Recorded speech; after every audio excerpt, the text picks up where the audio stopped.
Provas científicas da sobrevivência. Física transcendental, obra de Zollner. Demonstração de investigações experimentais segundo os tratados científicos de Zollner, professor de astronomia e física na Universidade de Leipzig, membro da Social Real de Ciências, membro correspondente da Sociedade Real Astronômica de Londres e da Academia Imperial de Ciências Físicas e Naturais em Moscou, membro honorário da Associação de Ciências Físicas em Frankfurt em Main, da Sociedade Científica de Estudos Psíquicos em Paris e da Associação Britânica de Espiritualistas de Londres. Experiências sobre a quarta dimensão, provando a sobrevivência do espírito. Conteúdo resumido. Física transcendental. Este é o título original desta obra. O principal objetivo de Zollner neste trabalho científico foi demonstrar a sua teoria da quarta dimensão, baseando-se em suas pesquisas com os fenômenos mediúnicos. Para atingir este objetivo, o professor Zollner comanda uma verdadeira equipe de pesquisadores notáveis, entre os quais encontramos Hilme Weber, Gustav Fechner, Wilhelm Udich, fundador do primeiro laboratório de psicologia experimental do mundo, e outros professores da Universidade de Leipzig, na Alemanha, realizando pesquisas com o famoso perseguido e caluniado médium norte-americano Henry Slade. A sua teoria dos seres quadridimensionais continuou questionável, porém suas pesquisas o levaram à demonstração da existência de seres em um mundo extrafísico. Por isso, a obra acabou sendo adicionada ao importante conjunto de obras demonstrativas dos fenômenos espíritas. Desta forma, Zollner tornou-se um dos importantes pesquisadores dos fenômenos mediúnicos que demonstram a sobrevivência do ser psíquico diante da morte do corpo material. A quarta dimensão. Este pequeno volume prova a sobrevivência espiritual do homem. É um dos livros mais extraordinários que já apareceram no mundo. Não apresenta argumentos teológicos nem se apoia em textos sagrados. É um livro de ciência, relatando experiências científicas realizadas por homens que são expoentes das ciências positivas, respeitados e estudados em todas as universidades do mundo. O autor é Zollner. Bastaria este nome, mas além dele temos Weber e Fechner, criadores da psicologia experimental, Undit e Scheibner, Robert Witte, Reichenbach e Nicholas Wagner e outros ainda que completam a equipe de eminentes pesquisadores dos fenômenos aqui relatados. Quem ler este livro admirar-se-á de que as investigações desta ordem continuem esquecidas nos arquivos e não tenham sido desenvolvidas em nosso século até as suas últimas consequências.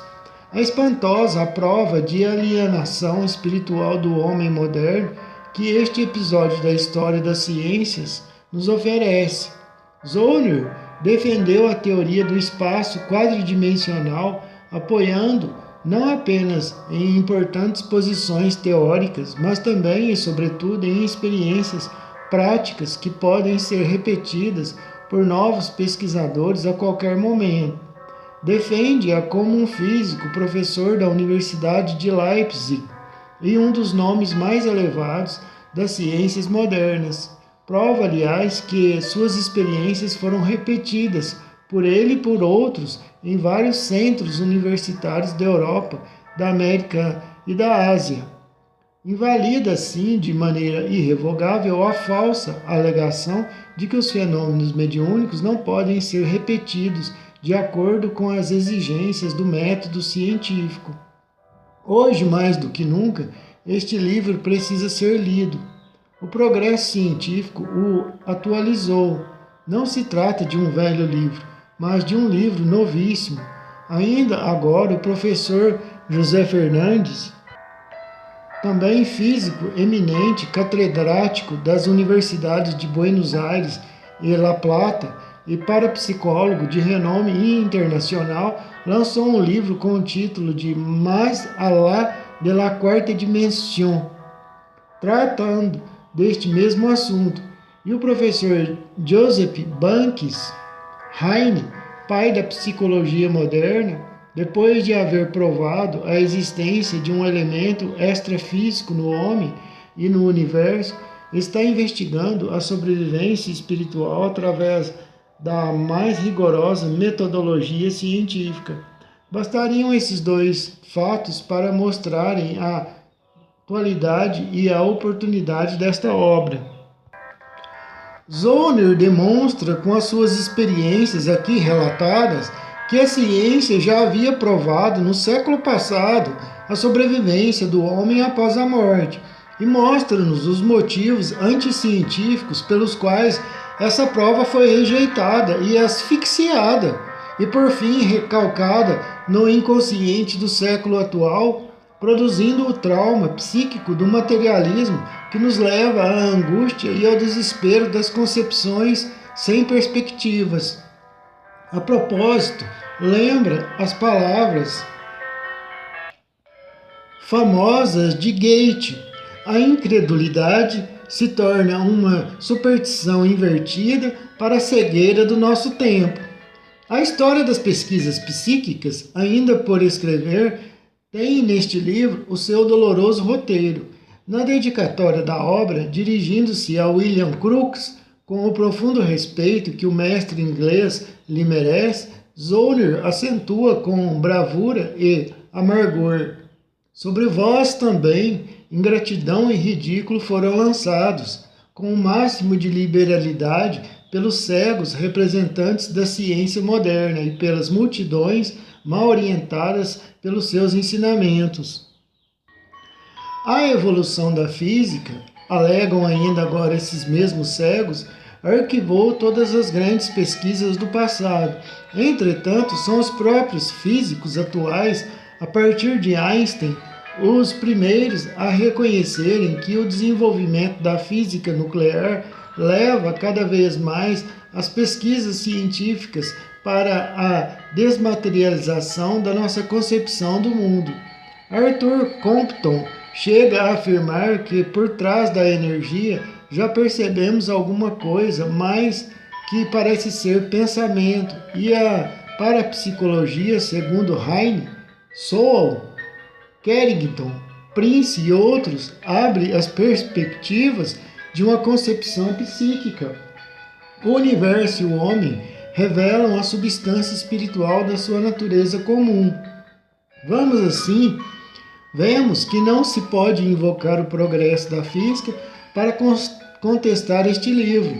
Ele emerge do silêncio a que o relegaram, intacto na sua inteireza lógica e na sua pureza científica, porque a sua base é a rocha dos fatos, que as teorias, por mais elaboradas, não podem abalar. Este pequeno livro é suficiente por si só para mostrar a insanidade dos que pretendem, sob o pretexto de a evolução científica, relegar ao passado, como artigos de museu, as investigações inacabadas sobre a questão da sobrevivência humana após a morte. Essas investigações atingiram uma tal culminância, como se vê nestas páginas, que terão de ser levadas seriamente em conta pelos investigadores atuais. Foi precisamente por isso que escolhemos este volume para iniciar a nossa coleção científica, destinada a oferecer aos estudiosos o melhor e o mais sólido das bases científicas do Espiritismo, a doutrina que avançou sobre o futuro do conhecimento humano. A editora. Prefácio da edição inglesa. Estas coisas, ó Asclépio, te parecerão verdades, se as compreenderes, porém, se as não entenderes, serão incríveis, pois entender é crer, mas não crer é não entender. Asclépio. Fenômenos de desmaterialização. Esse é o título do terceiro volume dos Tratados Científicos do professor Zollner. Certas partes do presente volume pertencem a obras anteriores, em que fatos citados são postos em conexão com as opiniões em física do autor. Tão somente com o auxílio de algumas explicações que o autor desenvolveu ao correr da obra, o leitor fica com a tarefa de procurar compreender a teoria nova da quarta dimensão do espaço. O professor Zollner baseia sua hipótese historicamente nos escritos dos mais eminentes filósofos e matemáticos, porém, não foi possível separá-la de certas ideias metafísicas ou de certos argumentos em que se acha envolvida. No primeiro capítulo, que é a reimpressão, com a permissão do Sr. William Crookes, membro da Sociedade Real de Ciências de Londres, de um artigo do Quarterly Journal of Science, de abril de 1878, acha-se um apanhado acerca da publicação do primeiro tratado do autor. Quem escreve estas linhas espera que a atual versão dos fatos seja levada na devida consideração pelos leitores, que conhecem e apreciam na devida forma o valor intelectual e científico das principais testemunhas dos fenômenos aqui expostos. Para conhecimento do público, em geral, fornecemos alguns dados a respeito das testemunhas a que nos referimos. O professor Zollner, em cuja casa muitos dos fenômenos ocorreram, nasceu em 1834. É professor de física e astronomia da Universidade de Leipzig e ocupa lugar proeminente entre os homens de ciência da Europa. Tem publicado muitas obras, entre elas esboços de fotometria universal dos céus estrelados, natureza dos corpos celestes, a natureza dos cometas e a presente obra. Jan Edward Eber, nascido em 1804, professor de física, fundou com seu irmão a doutrina da vibração das forças. Publicou um volumoso tratado sobre a medição eletrodinâmica em 4 volumes, 1845-1854. Não há reputação científica mais elevada na Alemanha do que a de Eber.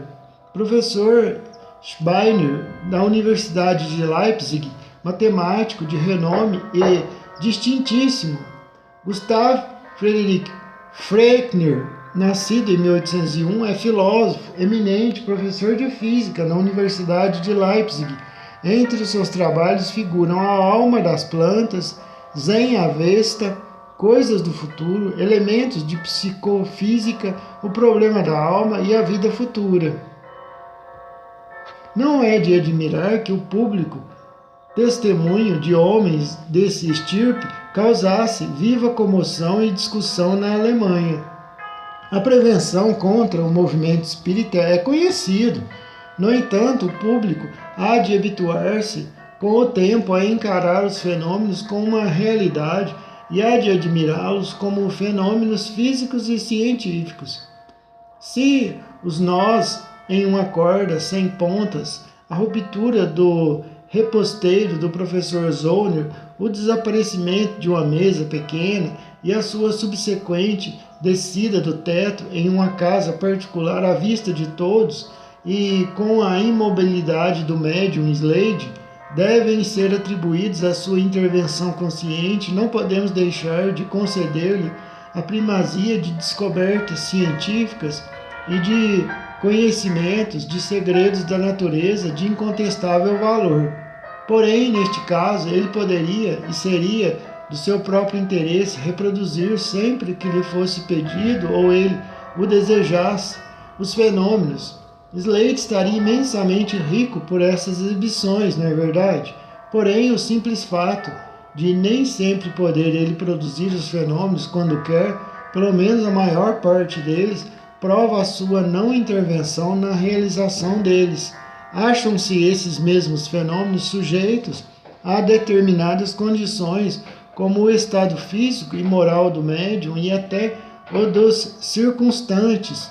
Sabe-se muitas vezes do oferecimento de um cientista para verificar alguns fenômenos daqueles chamados espíritas, uma vez que eles se reproduzam sob as condições por eles exigidas. Ora, na verdade, essas ofertas, muitas vezes, filhas da boa vontade, procedem da suposição de que os fenômenos, para se desenvolverem, basta apenas a presença do médium, mas não é assim. O próprio médium ignora as condições necessárias para o desenvolvimento do fenômeno. Como, pois, aceitar todas as condições que lhe queiram impor? Se por uma dessas pretensas precauções impedirem o desenvolvimento gradual do fenômeno, não acarretará isso um descrédito para o médium e para o próprio gênero de manifestações que se pretende investigar? A investigação sistemática deste assunto por homens de competência reconhecida se torna da mais alta conveniência, porém na posição de que investigam um novo terreno científico sem imposição de condições experimentais e sem exigir um resultado imediato. A única coisa que os espíritas pedem é que, em desacordo com o que puderem colher nas suas investigações, não procurem influir com a sua autoridade para o descrédito desse novo ramo de conhecimento. Aos jornalistas que pela imprensa continuadamente procuram desmoralizar o espiritismo por meio de artigos denunciadores do charlatanismo de médios, não sabemos se merecida ou imerecidamente, só algumas palavras podemos dirigir. Para o escritor destas linhas, o espiritismo não é loucura religiosa ou crença sectária, porém uma agregação de fatos provados de valor incalculável para a ciência. Os que assim encaram a matéria ficarão firmes na sua convicção, embora se provasse que todos os médios fossem patifes e muitos espíritas fossem os seus cúmplices. As precauções tomadas em nossas investigações foram sempre admitindo a possibilidade dessa hipótese. Em nenhuma das experiências relatadas ao público imperou a confiança absoluta e total no médium. Não obstante, muitas vezes existir essa confiança, principalmente quando as manifestações se realizaram em casas particulares e entre pessoas acima de qualquer suspeita. Quanto ao médium Slade, em cuja companhia o professor Zollner procedeu às suas investigações, todo mundo sabe ou soube que há alguns anos atrás Slater foi condenado pelo Tribunal de Justiça em Bond Street por tentar, por meios artificiais, enganar o professor E. Ray Lancaster, R.S. e outros. Foi condenado pelo juiz Flowers a 3 meses de prisão com trabalho. Sendo a sentença apelada, o processo foi anulado por erro insanável. Em mais ou menos a resenha do processo é essa. O professor Lancaster teve 2 sessões com Slade, acreditando ele ter descoberto o modo empregado por Henry Slade para obter descrita nas lousas, fez-se acompanhar pelo seu amigo, o Dr. Dawkins, cujo testemunho concordou com o seu.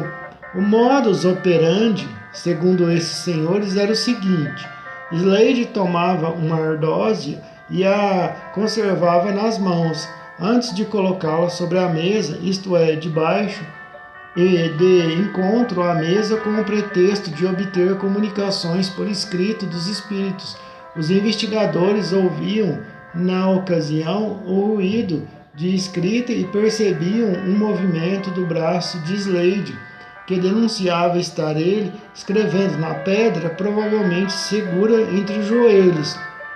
Como obtivesse as comunicações com a pedra em diversas posições, acreditaram ter Slade colocado um pedaço de lápis na unha a fim de escrever. Por último, afirmaram que assim que ouviram numa das reuniões o ruído de escrita, arrancaram a ardosa da mão de Slade e então encontraram aí a comunicação escrita. Esse foi o ardil que empregou, segundo seus acusadores, um homem que, se não é médium, é um dos mais notáveis prestidigitadores e ilusionistas da história e que foi condenado por pretender alterar o curso das leis naturais, segundo a frase do juiz. Algumas palavras mais podemos ajuntar. Antes da visita do professor Lancaster, Slade esteve 2 meses em Londres, de caminho para São Petersburgo, aonde ia a convite de uma comissão da Imperial Universidade daquela cidade. Durante esse tempo, dava sessões públicas às quais assistiram não poucos literatos e cientistas. Devemos presumir que a impressão por ele produzida nos assistentes não foi a que confessaram seus acusadores. Arrolados como testemunhas da acusação, apresentaram os nomes de muitos sem serem autorizados, entre eles o do Dr. V.B. Carpenter, membro da Sociedade Real de Ciências. Só o Sr. R. Hunton, entre tantos cavalheiros, consentiu em depor no processo e o seu depoimento foi em tudo favorável ao acusado. Outras pessoas declararam não ter percebido nenhum truque, embora desconfiassem. Para a defesa, propuseram convidar certo número de pessoas inteligentes e de preparo, a fim de examinarem os fenômenos e darem a sua posição. O juiz só admitiu o depoimento de 4 dessas pessoas, sendo uma delas o eminente naturalista A.R. Wallace.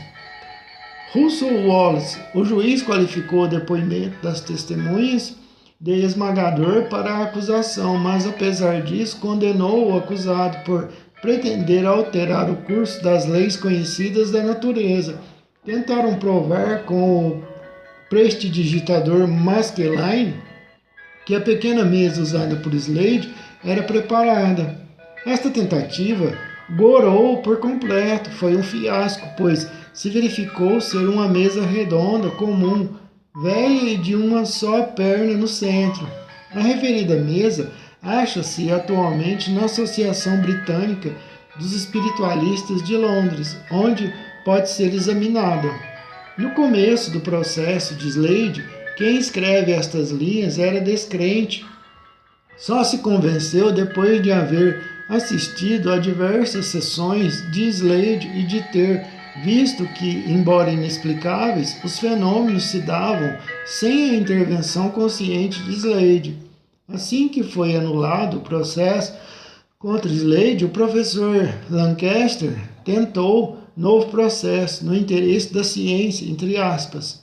Dizia ele. O mesmo professor escreveu no Times um extenso artigo dizendo ter-se a Associação Britânica degradado a ponto de, em sessão e por proposta do professor Barrett, consentir que se julgasse o assunto digno de investigação. Durante o prosseguimento do novo processo, Slade ficou gravemente doente. Sentia, dizia ele, imensamente a injustiça que lhe faziam e, apesar dos reiterados pedidos dos amigos, se recusou a abandonar a Inglaterra. Afinal, sobreveio-lhe uma febre cerebral que quase lhe foi fatal, declarando os médicos que o prosseguimento do processo o mataria. Só então consentiu ele em retirar-se para a Haia, na companhia do seu secretário, Sr. Simmons, e de uma sobrinha sua. Daquela cidade escreveu, por intermédio do secretário, ao seu acusador a seguinte carta: Senhor professor C.R. Lancaster. Estimado senhor, já estando o Dr. Slade melhor da sua moléstia e a sua viagem a São Petersburgo, tendo sido transferida a pedido dos amigos até o outono próximo, deseja ele que a seguinte proposta lhe seja apresentada. Ele se prontifica a voltar a Londres expressamente para convencê-lo da veracidade da escrita sobre a ardósia, lhe mostrar que o fenômeno é real, dirigir-se-á à sua casa e sentar-se-á à sua própria mesa. Usará de uma pedra e lápis por vós escolhidos, ou, se o preferirdes, em casa dele podereis ser recebido. Se aceitares o presente convite, Slade pede-vos que guardeis o mais completo sigilo. Como ele nunca pode garantir o resultado a obter, vós lhe haveis de conceder 6 sessões ou mais se julgardes conveniente. Vós não tereis despesa alguma. Vós vos comprometeis até uma semana depois da última sessão a não dar andamento, nem consentir que dê andamento a processos contra ele.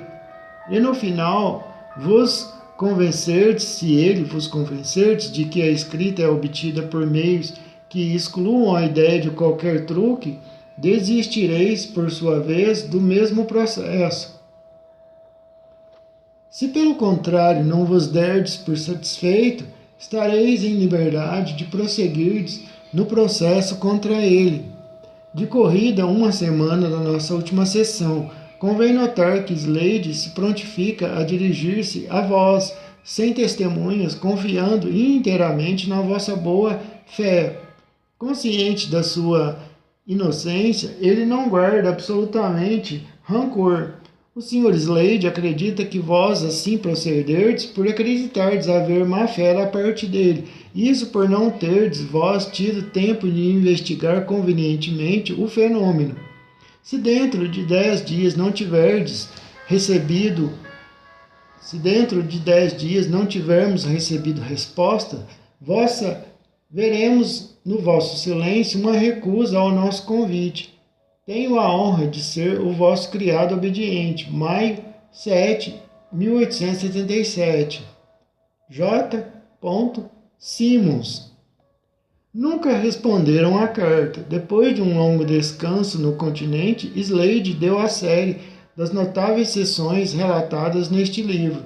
Seguiu depois para São Petersburgo, voltando a Londres. Lá esteve 2 ou 3 dias, partindo em seguida para a Austrália, onde causou grande impacto. Voltou à América por São Francisco e se acha novamente em Nova York. Durante as suas viagens, depois que deixou a Inglaterra, dizem ter ele sido afetado de uma paralisia parcial, consequência do abalo moral sofrido no decorrer do processo criminal. Com Slade se dá a circunstância que ainda não vi com nenhum outro médium, de poder fazer as sessões a qualquer hora do dia. É de esperar, em benefício da ciência, que ele torne a visitar Londres. Nós que nos interessamos pela verdade das coisas desejaríamos que promovessem por pessoas de competência reconhecida a investigação dos fenômenos à luz da ciência. Acho-me tão crente nisto que creio facilmente se promoveria uma subscrição para trazer Slade à Inglaterra a fim de pô-lo em contato com uma comissão científica encarregada de examinar os fenômenos espíritas, tais como as comunicações psicográficas e outras, sob as condições que ele ofereceu ao professor Lancaster. Ninguém pode duvidar de que o processo contra Slade foi promovido unicamente com o fim de abafar o progresso do movimento espírita. O professor Zollner, na presente obra, usando da linguagem de um verdadeiro homem de ciência, exprime a sua indignação pelo procedimento que na Inglaterra tiveram contra Slade. O tempo provará como foram injustos para com o médium e continuam a sê-lo para com muitos outros, mesmo na atualidade. Este volume é quase exclusivamente de testemunhos de pessoas competentíssimas que assistiram ao desenvolvimento dos fenômenos nele descritos. Que eles são de um alcance científico enorme, é indiscutível.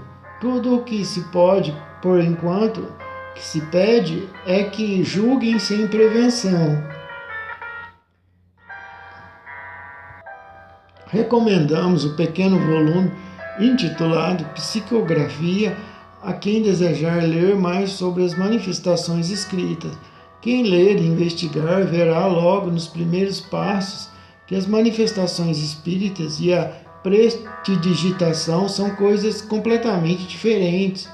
A presente obra não tem valor literário, visto não só o autor como também o tradutor terem procurado ser o mais explícito possível na descrição dos fenômenos, sem se preocuparem absolutamente com a forma.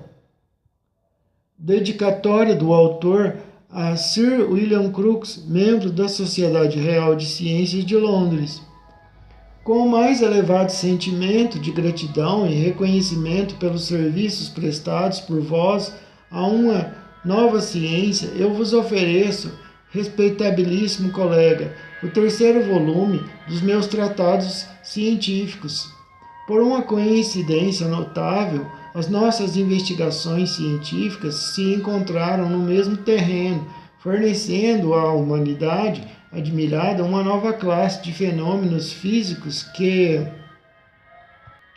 proclamam bem alto e de um modo não mais duvidoso a existência de um outro mundo material de seres inteligentes, como dois solitários viajores que alegres se cumprimentam ao se encontrarem depois da dissipação de intenso nevoeiro que encobria o cume a que aspiravam chegar. Eu me rejubilo em vos ter encontrado, corajoso trabalhador, neste novo campo científico. Sobre vós também, ingratidão e ridículo têm sido lançados com a máxima liberalidade pelos cegos representantes da ciência moderna e pelas multidões mal guiadas pelos seus ensinamentos. Seja a vossa consolação a certeza de que o imortal esplendor com que os nomes de Newton e Faraday ilustram a história do povo inglês nunca poderá ser obscurecido nem mesmo pelo declínio político dessa grande nação. Assim também o vosso nome sobreviverá na história da cultura intelectual, juntando um novo adorno aos mais com que a nação inglesa já ornou a raça humana. A vossa coragem, a vossa admirável penetração nas investigações e a vossa incomparável perseverança vos erigirão um monumento nos corações agradecidos da posteridade, indestrutível como os mármores das estátuas. Aceitai, pois, a presente obra como sinal de agradecimento e simpatia, vertidos do coração honesto de um alemão. Se algum dia o ideal da paz universal for realizado, será indiscutivelmente o resultado não de discursos e de agitações políticas, dos quais sempre a vaidade humana exige o seu tributo, mas sim do progresso e dos conhecimentos científicos, pelo que teremos de agradecer a verdadeiros heróis como Copérnico, Galileu, Kepler, Newton, Faraday, Wilhelm, Weber e vós. Em primeiro lugar, torna-se necessário que a verdade seja dita sem restrições, de modo a enfrentar com toda a energia as mentiras e a tirania, seja sob que aspecto for, que procurem impedir o progresso humano. Neste sentido, peço-vos que julgueis da luta que tenho sustentado contra as ofensas morais e científicas, não só no meu, como também no vosso país. Toda polêmica, mesmo as mais justas, tem em si qualquer coisa de antipático, apresentando o aspecto de um sanguinolento campo de batalha. Mesmo nisso, é o homem intimado a recordar-se positivamente das imperfeições e fraquezas da sua vida terrena. A poesia e a história de todos os povos glorificam os campos de batalha saturados do sangue dos seus nobres filhos, e à sua volta, a primeira vem encontrar as cruzes que marcam os túmulos dos heróis tombados, adornados de rosas e saudades no lugar onde um ano antes se digladiavam até a morte. Assim, para o futuro, parecerá às gerações vindouras esse campo de batalha literário. Eles terão compreendido a necessidade moral da luta e no esplendor matutino de uma nova era da cultura humana se terá apagado da sua lembrança a parte antipática da minha polêmica. A Inglaterra e a Alemanha sempre se hão de lembrar das palavras do vosso grande Sir David Brewster, que na sua vida de Newton relembra a indestrutibilidade e a imortalidade das obras do gênio humano. Os empreendimentos humanos, como a fonte de que emanam, são indestrutíveis. Atos de legislação e feitos de guerra podem conferir aos seus autores grande celebridade, porém a glória que eles trazem é somente local e temporária, enquanto são glorificados pela nação que eles beneficiam. Por outro lado, são amaldiçoados pelo povo a quem arruinam ou escravizam. Os labores da ciência, pelo contrário, não acarretam má consequência alguma. São a dádiva generosa de grandes cérebros para todos os indivíduos da sua espécie e, quando bem acolhidos, se tornam o consolo da vida privada e o ornamento e fortaleza do bem-estar comum. Com estas consoladoras palavras de um dos vossos célebres patrícios, aceitai, meu distinto amigo, a presente obra como sinal da estima sincera do autor da mesma. Leipzig, 1º de outubro de 1879. Fenômenos de desmaterialização, capítulo 1, espaço de 4 dimensões, teoria do espaço segundo Gauss e Kant. Aplicação prática dessa teoria em experiências com Henry Slade, verdadeiros nós produzidos numa corda com as extremidades à vista e lacradas juntas. No primeiro tratado, demonstra o autor que ambos, Newton e Faraday, advogavam a teoria da ação direta à distância através do vácuo, em oposição ao modo de pensar de muitos homens modernos de ciência. No seu último tratado, que é muitíssimo interessante, o autor descreve experiências por ele feitas em Leipzig, em dezembro de 1877, com o americano Henry Slade. As experiências não foram mais do que a aplicação prática da teoria do espaço de Gauss e Kant, que estes dois eminentes homens imaginavam poder conter mais de 3 dimensões. O autor fará o possível para dar aos leitores do Quarterly Journal of Science uma ideia dessa teoria para a sua mais ampla explicação. De acordo com Kant, Schopenhauer e Helmholtz, o autor encara a aplicação da lei de casualidade como uma função do intelecto humano dada ao homem a priori, isto é, antes de toda a experiência. A totalidade das experiências empíricas é comunicada ao intelecto pelos sentidos, ou seja, pelos órgãos que comunicam a ideia, todas as impressões dos sentidos que são recebidas na superfície dos corpos. Essas impressões são para nós reais e a sua esfera de 2 dimensões atua no nosso corpo, porém tão somente na sua superfície. Somente por um processo inteligente nós alcançamos a concepção de um mundo de objetos de 3 dimensões. Que circunstâncias, perguntamos nós, insinuaram este resultado ao nosso intelecto? Se uma criança contempla a mão, ela ficará com a sua imagem estampada na retina dos olhos. A custo de muito tatear e pegar, a criança fica sabendo que a sua mão conserva a mesma forma e extensão através de todas as variantes de distâncias e posições sob as quais ela possa ser observada. Não obstante, a forma e a extensão do reflexo da imagem na retina mudarem constantemente com as diferentes posições da mão em relação aos olhos.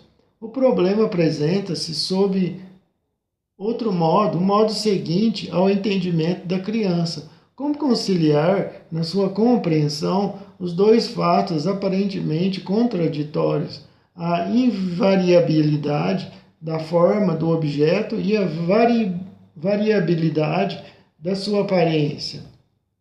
Isso só é possível no espaço de 3 dimensões, no qual, devido a distorções de perspectiva e suas mudanças, as variações de projeções podem conciliar-se com a imutabilidade da forma de um corpo. No estereoscópio, por exemplo, a reprodução da corporeidade, isto é, a terceira dimensão, imediatamente se forma na nossa imaginação quando nosso cérebro tem de compreender a reprodução do mesmo objeto representado por suas figuras em tudo iguais. Consequentemente, a compreensão de um espaço de 3 dimensões se desenvolveu em nós por meio da lei da casualidade, que em nós surgiu a priori, e chegamos à conclusão da terceira dimensão de modo a poder explicar a aparente incompreensão dos fatos de cuja existência a experiência diariamente nos convence. Desde o momento em que observamos no espaço de 3 dimensões fatos contraditórios, isto é, fatos que nos forçariam a imputar a um corpo 2 atributos ou 2 qualidades que até então julgávamos fatos contraditórios num corpo de 3 dimensões, nossa razão se veria forçada a procurar conciliar esses dois fatos. Tal contradição existiria se, por exemplo, atribuíssemos ao mesmo objeto simultaneamente mutabilidade e imutabilidade, o mais geral atributo de um corpo, sendo a qualidade da sua matéria ponderável. Conforme os nossos conhecimentos, julgamos este atributo inalterável. Tão depressa, porém, se nos apresenta um fenômeno que nos prove a sua alterabilidade, nós nos veremos obrigados a adotar as conclusões segundo a mudança na quantidade da matéria de acordo com a sua até então suposta imutabilidade. Na página 235, o autor cita o célebre matemático Riemann, que diz na sua obra sobre a hipótese em que se fundou a geometria: estes fatos só podem ser aceitos partindo-se das teorias atuais e desde que os fenômenos sejam confirmados pela experiência, dos quais Newton lançou os fundamentos, segundo observamos atualmente. Forçados por fatos que não podemos explicar com teorias por nós até agora aceitas, gradualmente reformamos as nossas concepções. Se ocorrem fenômenos que correspondem a teorias por nós aceitas, estas se robustecem e a nossa confiança nelas se acentua. Se, porém, ocorrer algum fato com o qual não contamos ou segundo as nossas teorias é impossível, compete-nos remodelar essas mesmas teorias de modo a não continuarem os fatos frequentemente observados em desacordo com as mesmas teorias. Desse modo, a nossa concepção da natureza vai paulatinamente tornando-se cada vez mais ampla e mais perfeita, subtraindo-se à lei das aparências.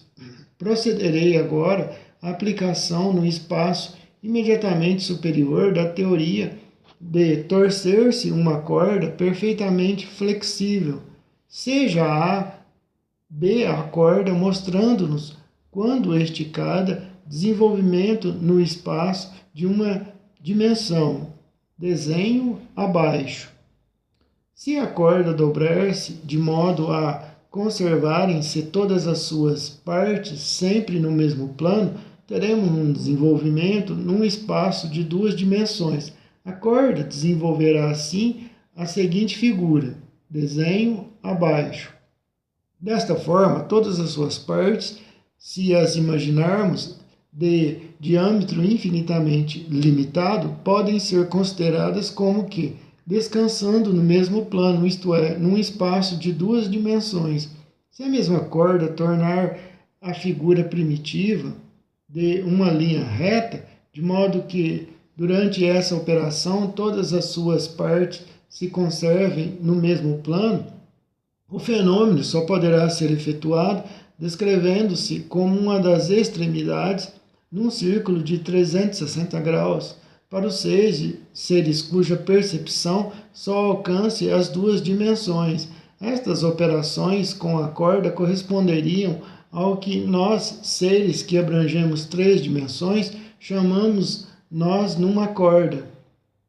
Agora, se um ser que, devido à sua organização física, tiver a sua percepção limitada a duas dimensões do espaço, pudesse, apesar de tudo, executar com a corda operações que só são possíveis no espaço de três dimensões, ele seria capaz de desfazer o nó de duas dimensões de um modo muito mais simples. Seria suficiente virar uma parte da corda de modo que, depois da operação, quando todas as suas partes se achassem novamente no mesmo plano, a corda tivesse passado pelas seguintes posições. Desenho abaixo. Pela mesma operação, porém, no sentido inverso, o ser poderia novamente dar o nó sem ter de lançar mão do mesmo processo e durante o qual todas as partes da corda teriam que se conservar no espaço de duas dimensões. Se estas considerações, por analogia, fossem aplicadas a um nó de três dimensões, facilmente se veria que tanto o amarrar como o desamarrar do nó só poderiam ser efetuados por um processo durante o qual as partes da corda descrevessem uma dupla curva como na figura abaixo. Nós, seres do espaço de três dimensões, só poderemos atar ou desatar o nó movendo uma das extremidades 360 num plano que será inclinado para o que contiver a parte do nó de duas dimensões. Está explicando tudo isso daqui para mostrar, para falar sobre os experimentos que são feitos com médiums, que é assim o seguinte, interessante demais, muito interessantíssimo. É assim, você pega uma corda, supõe uma corda ela tem duas pontas, né? Ela tem uma ponta de um lado e uma ponta do outro. Daí eles pegam aquela corda, aquelas duas pontas e prendem elas, prendem bem presa mesmo, assim, bem presas, e colocam lacres, lá colocam de tudo ali, grampeiam, colocam lacres, colocam tudo ali para mostrar que se fosse rompido ali para alguém dar um nó, que ficaria visível. Eles colocam lacre de um jeito lá, com papel, isso e aquilo, que se para tirar teria que rasgar, teria que abrir, teria que tirar os grampos, coisa assim que não, é impossível, não tem como tirar sem você destruir aquilo ali que foi colocado. Bom, moral da história. É como uma lata, como você tirar algo que está dentro de uma latinha, um extrato de tomate, ou seja o que for, você tem que abrir a lata, não tem como você tirar sem abrir. E a corda é desse jeito, não tem como você dar o nó sem se você tirar o que os cientistas ali, os experimentadores colocam para fazer o experimento com o médium. E a corda, ela dá não tem como você dar nó numa corda sem você ter duas pontas, né? Que você pega uma ponta, você pega a outra, você passa uma dentro da outra e dá um nó. E se não tiver as pontas para você fazer isso, não tem como. E eles colocam a corda num local fechado, numa caixa, por exemplo, trancada e daí por diante, e a corda dá um nó, sem tirar os objetos lá de segurança, que eles colocaram lacrando as duas pontas da corda. É muito interessante isso aí, o que prova a existência dos espíritos. Dão um nó na corda sem com as duas pontas da corda presas ali do jeito que eu expliquei. Nós, seres do espaço de 3 dimensões, só poderemos atar ou desatar o nó movendo uma das extremidades, 360 graus num plano, que será inclinado para o que contiver a parte do nó de 2 dimensões. Porém, se entre nós houver alguém que por sua vontade possa efetuar movimento de 4 dimensões, este poderá atar e desatar os nós de um modo muito mais simples, por um processo análogo ao descrito em relação aos nós de 2 dimensões. Não seria necessário nem mesmo provável que os seres tivessem consciência desse efeito de sua vontade. Toda a nossa concepção em relação aos movimentos dos membros do nosso corpo, nós a obtivemos unicamente pela experiência, tendo nós observado desde a infância que a um movimento qualquer dos nossos membros corresponde imediatamente uma mudança em nossa fisionomia. Só desse modo conciliamos qualquer movimento do nosso ou do outro corpo com a concepção correspondente a esse movimento. Quando pela vista nós concebemos distância ou qualquer objeto à distância, a nossa mente não nos sugere a distância específica do objeto. O objeto está de nós.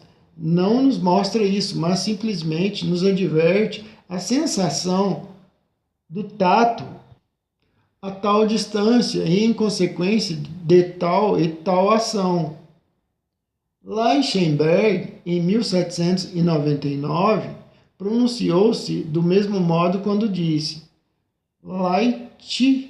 Leichenberg,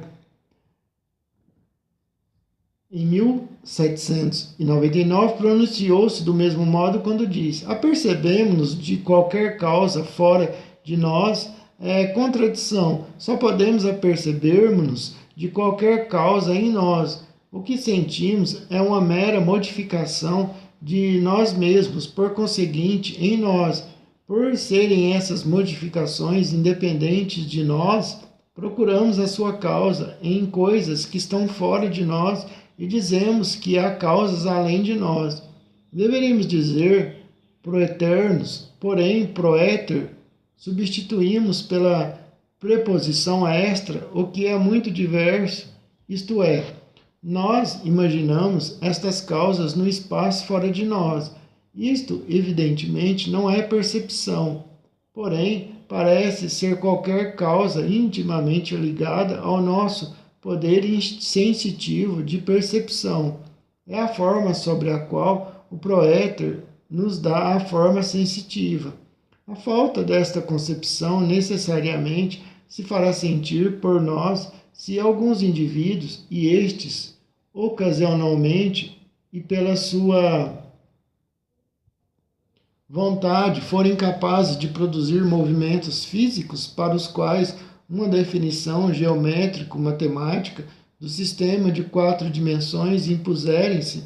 Creio ter sido Gauss o primeiro, partindo do princípio da geometria situs, a chamar atenção para as cordas flexíveis torcidas nos manuscritos por ele deixado. Gauss Werk, volume 5, páginas 605, nós lemos o seguinte: acerca da geometria situs, que Leibniz previu e que a bem poucos matemáticos foi dado lançar um golpe de vista, Euler e Vandermonde, nós, decorridos 150 anos, conhecemos pouco mais de nada. Um dos principais problemas da geometria situs e da geometria magnitudinis será o de calcular o número de torceduras de 2 cordas de pontas atadas. No meu primeiro tratado da ação à distância, discuti em seus detalhes a verdade descoberta por Kant e mais tarde aceita por Gauss e pelos apologistas da doutrina anti-euclidiana, a saber, que a nossa atual concepção do espaço ao qual nos habituamos é devida à nossa experiência, isto é, se deriva de fatos empíricos, graças ao princípio causal existindo a priori em nosso intelecto. Isto deve especialmente ser aplicado à nossa atual concepção do espaço de 3 dimensões. Se desde a nossa infância diariamente observássemos fenômenos para cuja explicação plausível necessitássemos de um espaço de 4 dimensões, sem contradição, isto é, de acordo com a razão, nós poderíamos ter formado a concepção do espaço de 4 dimensões. Segue-se que a existência real de um espaço de 4 dimensões só poderá ser aceita por experiência, isto é, pela observação dos fatos. Já um grande passo se deu, admitindo-se a possibilidade da compreensão de um espaço de 4 dimensões. Não obstante, pelas razões acima expostas, não podemos formar ideia exata de sua disposição. Kant, porém, dá mais um passo. Da possibilidade lógica da existência de mais de 3 dimensões no espaço, ele infere a sua muito provável existência quando diz: se há possibilidade do desenvolvimento de outras dimensões do espaço, é também muito provável tê-las Deus desenvolvido em algum lugar, porquanto as suas obras têm toda a majestade e variedades concebíveis. Pelo que fica dito, mostrei que diversos mundos, debaixo do ponto de vista metafísico, podem existir simultaneamente e, justamente, é esta circunstância a única que, segundo a minha convicção, nos autoriza a crer que, de fato, tais mundos existem. Podemos ainda mencionar as seguintes observações de Kant. Eu confesso que me acho muito inclinado a admitir a existência de seres imateriais. Podemos ainda mencionar as seguintes observações de Kant. Eu confesso que me acho muito inclinado a admitir a existência de seres imateriais no mundo e a classificar a minha própria alma nesta categoria de seres. Nós podemos admitir a existência de seres imateriais sem receios de sermos contestados, não obstante, ao mesmo tempo, sem a possibilidade de provarmos a sua existência pela razão. Esses seres espirituais existirão no espaço, conservando-se, porém, penetráveis pelos seres materiais, porquanto a sua presença implicará uma força atuando no espaço, porém, não um preenchimento do mesmo espaço, isto é, uma resistência causada pela consistência. Pode-se aceitar como demonstrado, ou poder-se-ia demonstrar, se nós por algum tempo aprofundássemos o assunto, ou melhor ainda, será provado no futuro, não posso conceber onde e quando, que também nesta vida a alma humana se mantém em união indissolúvel com todos os seres do mundo espiritual, que neles produz efeitos e em troca deles recebe certas impressões, sem todavia ter delas conhecimento, uma vez que tudo se conserve ao estado normal. Até mesmo Kant, olha, vejam, Immanuel Kant, até mesmo ele, tinha uma ideia muito parecida, com um pensamento muito parecido com o que nos ensina o Espiritismo. E tantos outros grandiosíssimos gênios da filosofia têm esse pensamento parecido, assim, alinhado com o pensamento espírita. Seria uma felicidade se tal sistema de estrutura do mundo espiritual pudesse ser deduzido de outra prova além da bastante hipotética concepção da natureza espiritual em geral. Pudesse ela, porém, ao menos ser inferida ou então conjecturada como provável resultado de alguma observação geralmente admitida. Já tive a ocasião de discutir alguns fenômenos físicos que devem ser possíveis a seres do espaço de 4 dimensões, uma vez que, sob certas circunstâncias, estejam habilitados a reproduzi-los de modo visível no mundo material de 3 dimensões. Já discuti de modo mais ou menos longo o nó numa corda sem pontas para chegar à dedução precedente.